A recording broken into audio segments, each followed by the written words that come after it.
What's going on, Ultra Buddies? Today we finish up Arc and we get some Rosso Blue. So I think we're gonna finish up all the decks. But first, I'll do a quick recap of the Arc cards that we've seen. So we've got these Solace and Luna armors, which can give your characters different types for discarding 2 off the top of the deck. We've got the plus 1,000 for every Arc plus armor. So this is like probably a pretty crazy late game level 2. We got the level 2 Gil Arc Muscle Draw or Change Draw. And we've got these Gil Arcs, which BP grade down. And then I think we also saw the scene last time, which you can give a BP grade up if you give a BP grade down. Yes, yeah, this one we've seen. So we're now moving on to the Killer Arc tutorial. Well, if we didn't, just in case, there's a grade up, grade down card. So if you do a BP grade down, you can give any Gil Arc or Arc BP grade up. Pretty solid. I think we just jump to the heavy hitters, right? Yeah, let's get the big boys out of the way.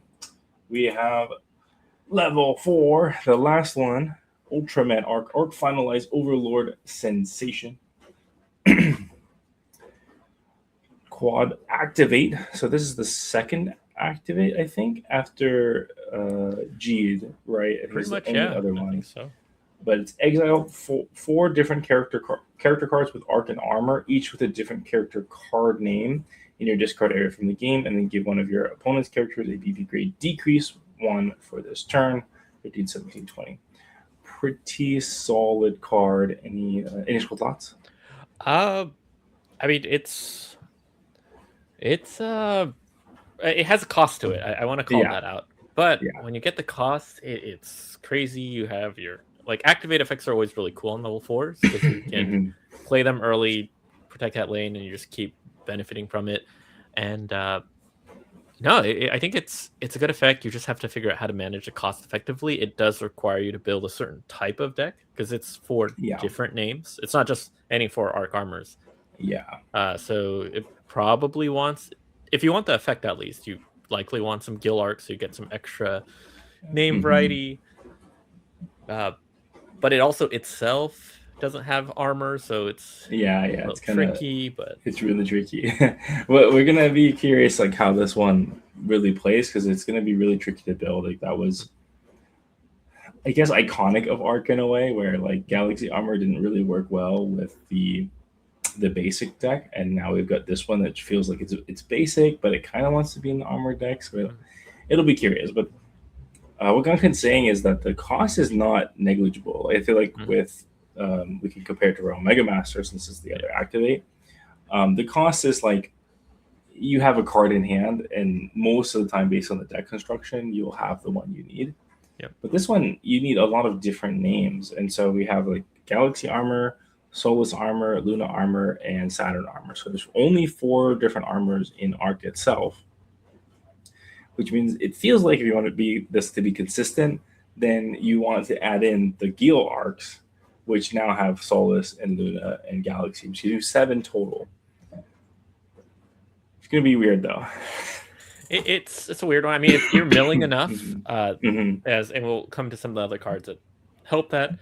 Yeah, it's not impossibly hard to get. We've seen plenty of harder conditions, 20 cards in discard is trickier for some of those Mebius cards, but it's not something you could just expect to have it going into, I would say, turn 4. It might be a little early unless you have just really good luck and set up for a bunch of mills.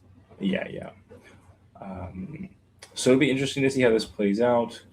So let's rewind it to, I think the other big Arc card is the Galaxer Over the Top, notably not an armor.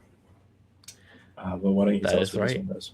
Yeah, okay, so this is the Arc level 2 triple R. So just like Geed, Belial, Arc is getting his moment shine. So this one, just get a little closer. You may discard 1 character card yes, okay, thank you. You may discard 1 character card from your hand that has both an Arc and Armor, and if you do, draw 2 cards. So you're effectively getting a net +1. So that's always good for level 2 triple Rs, getting some extra cards, and it's putting some cards in your discard, getting you 1 name closer towards your level 4 arc setup or for your Galaxy armor. And it's a little bit of recycling. Like if you have all level 3s in your hand, you don't need 3 copies of Soulless armor in your starting hand. You can get rid of one and draw 2 of something else. Yeah. So this is like exactly what I think Arc needed. At least if you kind of want to compare, like the mono Arc deck was very similar to the mono G deck, at least in my opinion, in the past, but it just didn't have the card you need. Like you didn't have enough card in hand to really get there, and so the Galaxy over the top is really going to help us get there. One thing on this one though, it is for the level 2s, it really is kind of locked into the armor archetype for Arc. You can't stick this into like a Arc Dyna really, or Dyna Arc, just because those decks aren't usually running as many of the armors, if any. So it's true.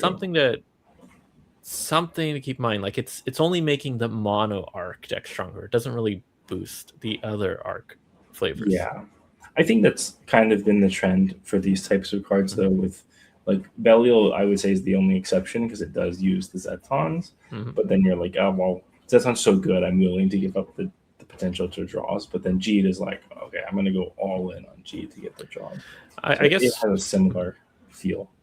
Like I think where I'm comparing this one to is like the. I mean, Jeet, it's open ended enough that you're not locked into a specific Jeet build. Though you can even kind of make it work with like a Jeet Blazar as long as the other decks are light. Tiga, the new Tiga Triple R, you can put in Tiga Blazar. You can put in really any Tiga deck. It's so good. So this one, not that this is a bad effect by any means, and I think it's giving support to the deck, that the archetype that really needs it. Yeah. I would argue this one actually fits in a little bit better, just depending on how it all plays out. One nice thing is because it's Arc and armor names and not characters, it will work with like an Arc Gil Arc deck that we talked about. You kind of need for the level 4. I keep accidentally clicking on that. Why don't we talk about this scene? Oh yeah. All right. So time to run Yuma. This is a cool one. All right. So it's an activate Arc ability or round 1 scene that we haven't really seen activate. I guess Arc to the Future. That's an activate. But now this one, if you have an Arc, reveal the top 3 cards of your deck. Put 1 character card with Arc and armor from among them into play on top one of your characters that's able to level up with it. Then send the rest of this card area and send this scene to the owner's discard area at the end of the turn. Send cards put into play with this effect into your discard area. So it's like a 1-turn mini Scard. Yeah, I mean, it's nice because it will build the discard for the level 4, right? It could just, it can't actually get you the level 4. That's important because it needs an Arc armor. And that's kind of tough. That makes it a lot more that's awkward, I call out. That would have been good if it was just any.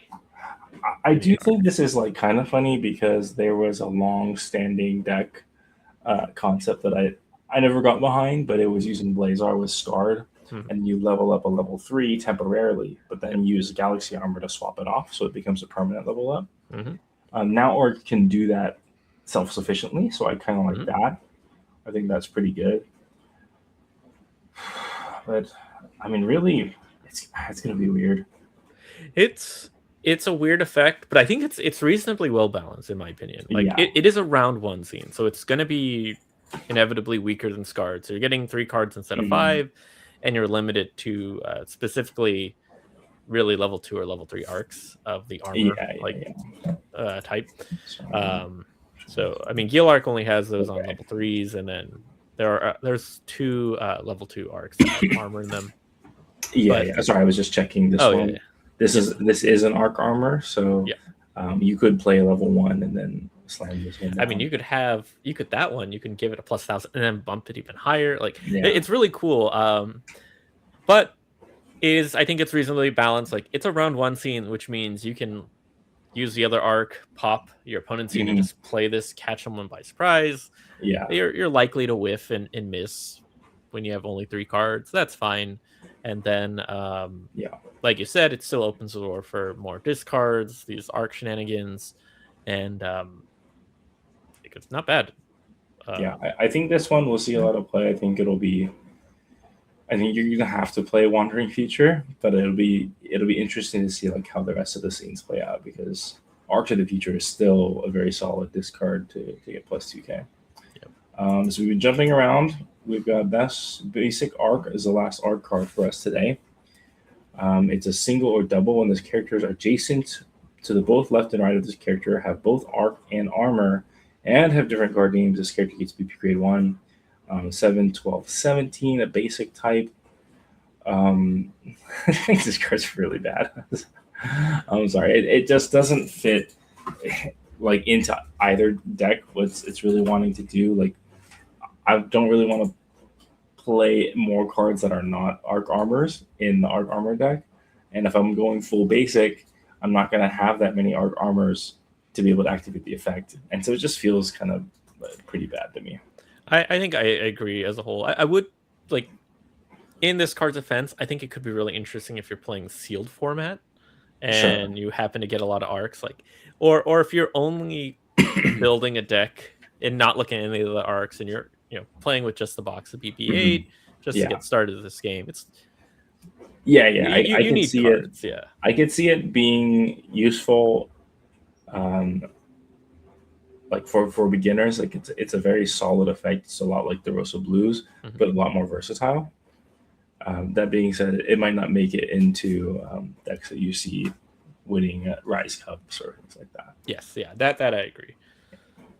All right, that is it for Arc. I think there's a lot to look forward to. This is definitely going to be, from what I've seen, I feel like it's going to be the trickiest deck to figure out how to build and how to get everything just right. In the upcoming set. So, but I'm still looking forward to it. I think it'll be a lot of fun. And then let's move on to, let's get this out of the way. Today's, as of recording, today it's just reveal your opponent's hand. I don't think this is doing anything for anyone unless we get something insane level 5 or level 7. It's another common kaiju. I wouldn't look into this one too much. Don't think about this too hard. Seeing a card in your hand doesn't. Jugular, like kind of help, but I mean, like, your opponent, like, it's a private zone, they can shuffle it, so it's not like a guarantee, and like your opponent's probably gonna have stuff. It's very niche scenarios where knowing exactly what they have when they may only have 2 cards left, you play around, but it's a kaiju, that you need your commons and vanillas in every set. So we gotta cleanse from all the Arc insanity, so we can go to what I think will be the best deck, at least tentatively. I'm thinking Rosso Blue. So we get the last 2, 6th and 7th triple rares. There's still one there hiding from us. I'll start off with the blue. You can do the Rosso. Sounds good. So double or triple when this character enters play. You may send the top 2 cards of your deck to the discard area, and then if you do, give this character and one of your Rossos plus 2,000 each for this turn. So like a Zedicum Beam with a much easier requirement. This is really scary because it comes out as Zedicum is already like a really scary card. Oh yeah. But this one coming out as a 14 or as a triple would be a 19. Oof. Make 2 19s just from playing one card. It's gonna be crazy. That orb card, like you were just mentioning, is really pivotal with a lot of aggressive orb decks. I think we haven't really played and done match videos with it in a while. It's probably something we can revisit, but it's a really strong effect. Like, and in this case, you can't even defend against it by like emptying out your hand. You just have to get it. They just get it, and you just have to kind of like know that it could be coming basically, and like, okay, this Rosso could get boosted. I think I was gonna say, like, Devil's Advocate, like, it's a great card. I think that if I'm playing against it, it is limited to a Rosso. So if your opponent has a lot of blues on the field, you know that if this is going to come, or you kind of saw them pick it up, it can't pick up or it can't bump certain lanes up. So that's I guess like the power creep trade-off. It's not a bad trade-off. Like, you're gonna have Rossos, and being able to BP grade up those things, or if you make this like if you play this as a double and you have what was it, In the Name of Ultraman, and now you have a 19k in whatever lane you need it to be in. This is terrifying. Pretty crazy card. So another equally crazy card is the new Rosso. All right, so this is the Ultraman Rosso Rube Slugger Rosso, level 3, 7, 11k actually on this one, and a 17k. So as an on play, as a double or triple, you may send the top 2 cards of your deck into your discard area. If you do, put 1 scene card with round 2 or lower from your discard area into your hand. Effects that come to mind are the Transcended Mebius card, except this one is only grabbing scenes. So you're getting rid of 2 cards, you're grabbing a scene, and now you can use that scene for whatever Rosso shenanigans you've got cooked up. I think the only thing is that the timing of these cards will be really interesting, because if you don't have the Rosso Triple R and you play the BP2 Rosso Triple R and you play this one, a scene in your hand doesn't have the same utility as you need to have both out, which is where I think that's the scariest part. If they have their stuff on the field and they play this one, you're kind of done for. But hopefully they just don't have room for both triples. Like if they only have one Rosso level 2, they got to pick which one they want.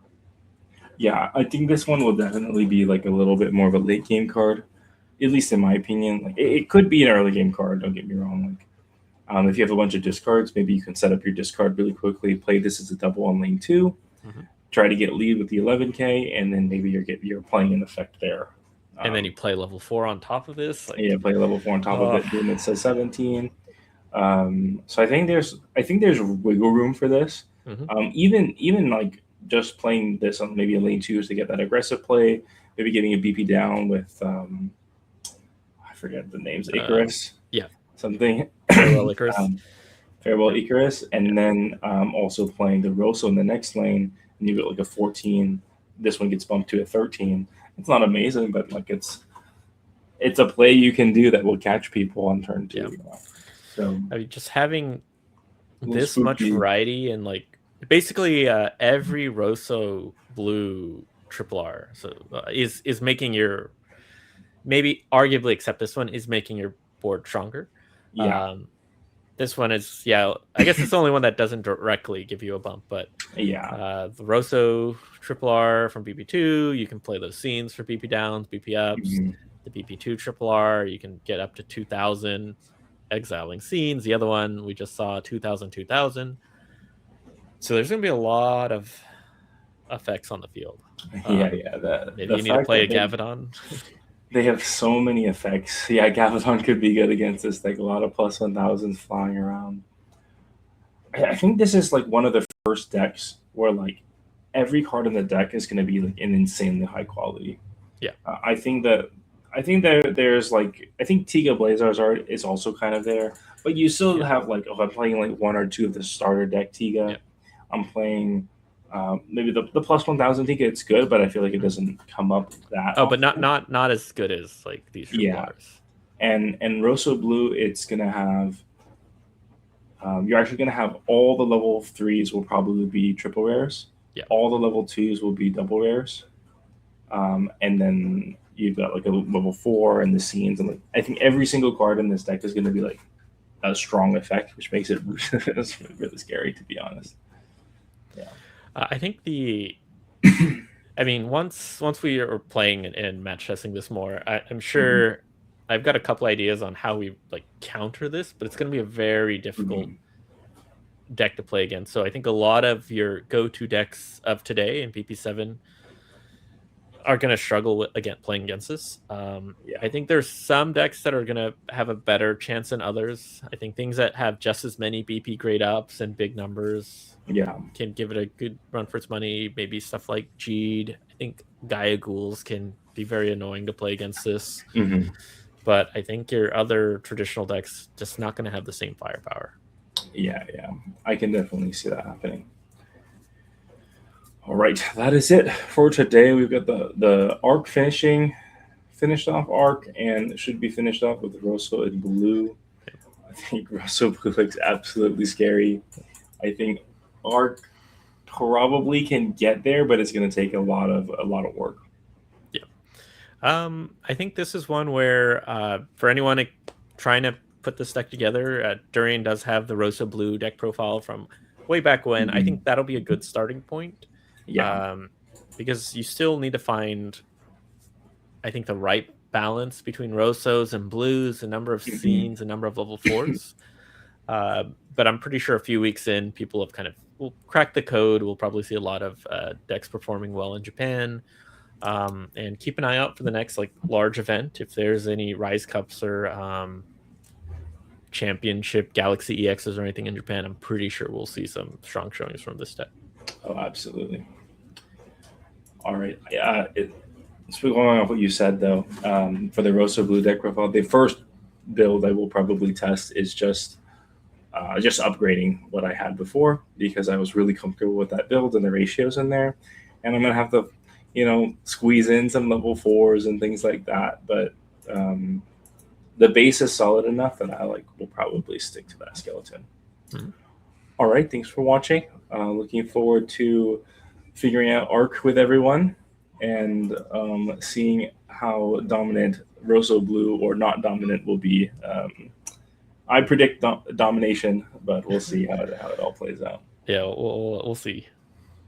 All right. Bye. All right. Thank you. Bye.